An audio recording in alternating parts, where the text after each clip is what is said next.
the last of our short forms, and this introduces a completely new concept where the bunkai, the application of the forms, won't be up for much question because the form is going to be made up of the self-defense techniques. Self-defense techniques that you have already seen, and self-defense techniques, a couple of them that if they hadn't been seen yet, are introduced in this level. So from here on out, all the forms will be composed of the actual self-defense techniques, and they'll all kind of follow a theme or format. And for short form 1 or short form 3 and long form 3 as well. Now this is the last short form. There'll only be a long form 4. There'll only be a long form 5. There does exist short form 4, short form 5, but it doesn't teach anything new. Going from short 3 to long 3, there's still new patterns here. But with short 4 and short 5 compared to long 4 and long 5, it really is just, it's the same footwork pattern that the long form is using. It's just utilizing one side of the technique or the other. It doesn't have the balance of both sides of the technique. And short form 3 is like that too. It's only going to show one side of the technique, either the side you learned it on or the alternate side in a couple cases.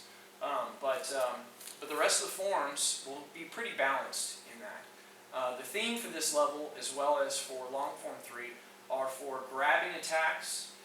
There will be one exception to that, and it's a technique that's in this level, which is actually off of a push attack when we learn the technique, but it can be used in application off of a grab attack. So when we get to that point, I'll discuss that, how when you learn the actual technique in the system, we teach it off a push attack, but here's how it can be applied off a different type of attack, which would be more appropriate for the short form setting, which for short form 3 is all grab type of attacks. Grabbing, bear hugs, those types of attacks are what the techniques are that are comprised of within this particular form. So short form 3 is also going to be the last time we utilize this, at least for the forms, we utilize this informal salutation where the left hand's a sword, right hand's a fist, and we bring the two together.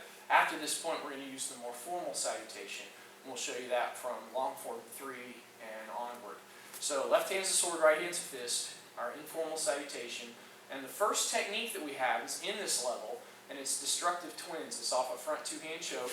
We're going to advance straight in, uppercut low, overhand punch high. We're clearing the arms out. Vertical outward block, I slice to the eyes, grab the wrist, and it's a punch to the ribs.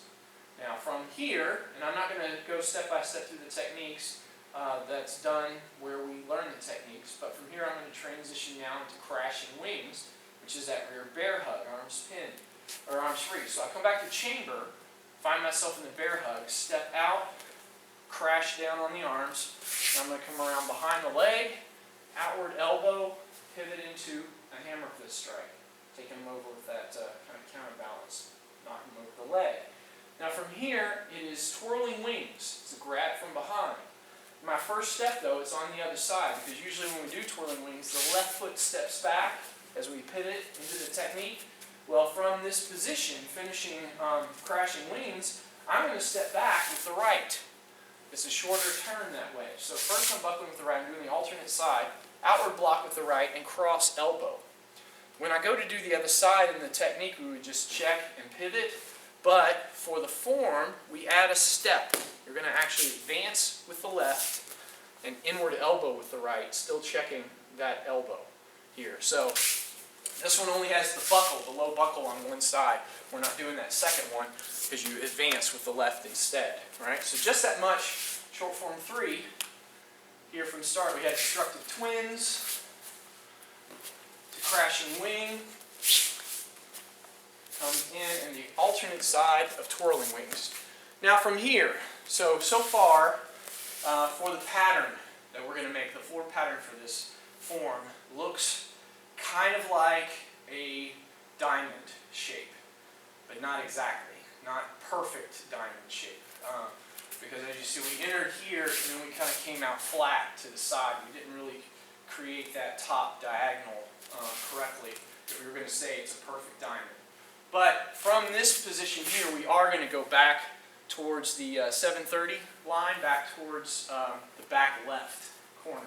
So from that particular position, right, we turn, outward elbow with twirling wings, step and elbow.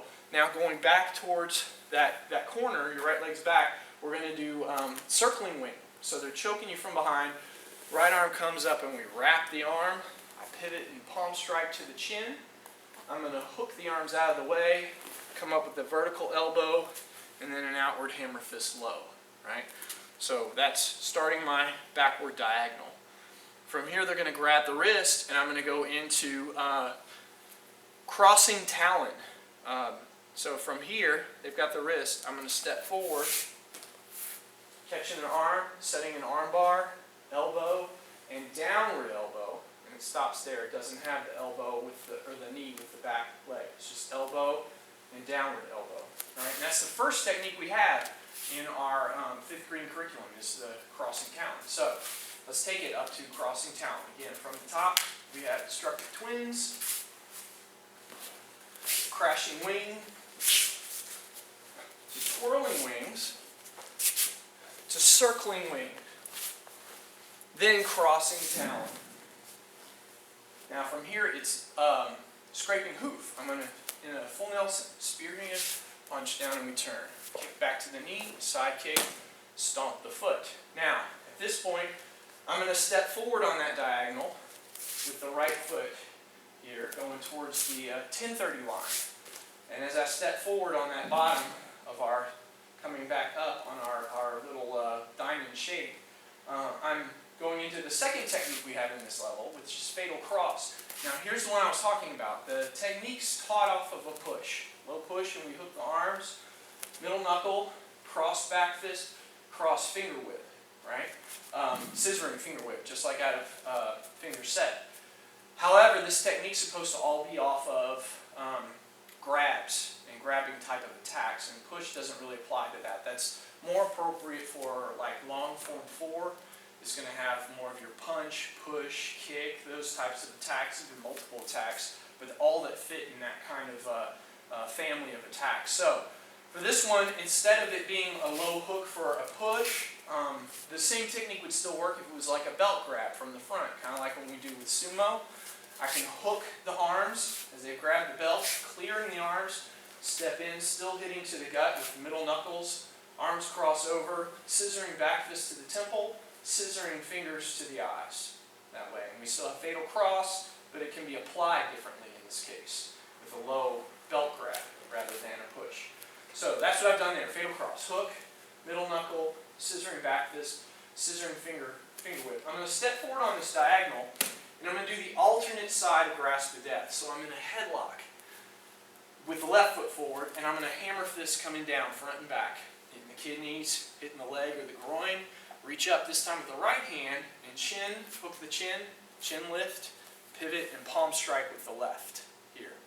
So, from there, our diamond shape, sort of, has come back and started to go back up. Now we're going to retrace that line, going back again to this back corner here, back to this 430 line, with locked wing will be the next technique. So, when we go back to the beginning, we'll add locked wing to the whole thing. So from the top, destructive twins, crashing wings, to twirling wings, to circling wing, crossing talon, then to scraping hoof, then fatal cross. Grasp of death on the alternate side. Now as I turn from grasp of death, I'm going to put myself into a right hammer lock. So my left foot slides to the right. I continue to step back with that left foot, and we're into locked wing. I'm doing it back on this 45-degree line. Elbow with the left, heel palm to the face. We wrap the arm, and as we pivot, there's your wrench. And take that step back with the right foot. Now the technique will wrench them all the way to the right front diagonal or the 130 line, but we're going to stop for the form because we want to keep this upward diagonal. So I'm going to stop at the 1030 on the wrench. And then from there, I'm still going to launch in with, from the turn here, I turn to the front, and the next step on this is both my hands are grabbed from behind. And I'm going to move to another technique that's in this level, and it's cross twigs. So they've got you in a rear wrist grab from behind, direct wrist grab. I grab them, step forward with the right first. Boom. Sorry, the knee's still there. Knee from locked wing. As you step forward, they've got your wrists here in cross twigs with the right foot. So I'll advance with the left, pull both wrists together. Right? Pull them forward. Then I'm turning with the right outward elbow to the chin, pulling down on that arm so I don't eat his elbow. Circle it down, orbit, downward elbow on the back. I check with the hands, and again, I'm going to launch in with that knee with the left foot and plant back into horse stance. And from here, I'm going to finish my 45-degree line with wings of silk, which is also in this level for the double hammer lock. I slip out, turn, and wrench the elbow. Right? So the whole form up to wings of silk from the top. We have destructive twins, crashing wing, twirling wing, circling wing, crossing talon, scraping hoof, fatal cross, grasp of death, locked wing.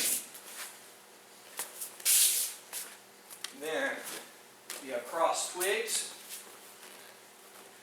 knee plant back, wings of silk. Out of that double hammer lock. Last two moves finish the top part of that diagonal.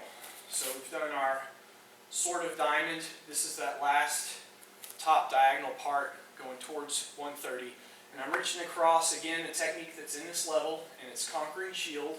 So it's a left direct lapel grab, turning the wrist. I hyperextend the elbow with a kick. Hook, pulling them in. That's why there's your shield conquering, because it's attacking with this downward elbow motion, then followed by that upward elbow to the chin, and then heel palm to the face. And then the last move that finishes short form 3 is we step back with striking serpent's head, and then close. And that's the whole form. Again, there's 9 techniques in the whole thing. So, one last time, short form 3 from the top. We have destructive twins, crashing wing, twirling wing on the alternate side, circling wing, crossing talon, scraping hoof, fatal cross, grasp of death, into locked wing, into cross twigs, wings of silk, conquering shield, and striking serpent's head, and it steps up to close. And that is short form 3. That's the last form and last requirement for the Kenpo Karate for Christ 5th grade curriculum.